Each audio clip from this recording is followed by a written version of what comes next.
નમસ્કાર મિત્રો, સ્વાગત છે તમારું મારી યુટ્યુબ ચેનલ ઓફિશિયલ માહિતીમાં। રાજ્ય ઉપર 3 સિસ્ટમ સક્રિય થવાની છે, ત્યારે આગામી 4 દિવસ ક્યાં કેવો વરસાદ પડશે આના વિશેની સંપૂર્ણ માહિતી મેળવવા માટે આ વિડિયોને અંત સુધી જરૂર નિહાળજો અને હજુ સુધી મારી ચેનલને સબસ્ક્રાઇબ ના કરી હોય તો સબસ્ક્રાઇબ કરી લેજો। મિત્રો, ગઈકાલે રાજ્યમાં ઉત્તર અને મધ્ય ગુજરાતમાં ભારે વરસાદ જોવા મળ્યો હતો। જો કે આજે સૌરાષ્ટ્રના કેટલાક જિલ્લાઓમાં અતિ ભારે વરસાદ અને ઉત્તર દક્ષિણ ગુજરાતના કેટલાક જિલ્લાઓમાં ભારે વરસાદની આગાહી છે।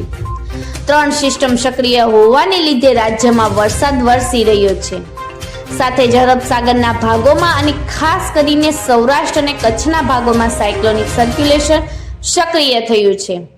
આ ઉપરાંત સૌરાષ્ટ્ર ઉપર ઉત્તરના 20 એલ્ટિટ્યુડ પર સક્રિય થયેલું છે। તદુપરાંત દક્ષિણના ભાગો પર ઓફશોર ટ્રફ છે, જેને કારણે વરસાદ વરસી રહ્યો છે।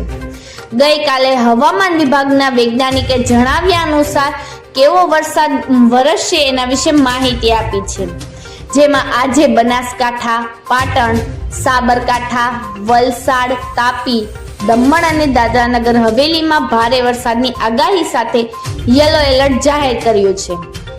સાથે આજે સૌરાષ્ટ્રમાં જામનગર, પોરબંદર, દ્વારકા અને કચ્છમાં પણ અતિ ભારે વરસાદની આગાહી છે, તો જૂનાગઢ, મોરબી, ગીર સોમનાથ માટે પણ ભારે વરસાદની આગાહી રહેલી છે। સાથે જ આજે ગુજરાતના તમામ જિલ્લાઓમાં થંડરસ્ટોર્મની પણ આગાહી કરવામાં આવી છે, જ્યારે કાલથી 3 દિવસ માટે આગાહીમાં તેમણે જણાવ્યું છે કે નવસારી, વલસાડ, તાપી, દમણ અને દાદરાનગર હવેલી માટે ભારે વરસાદની આગાહી અને યલો એલર્ટ જાહેર છે।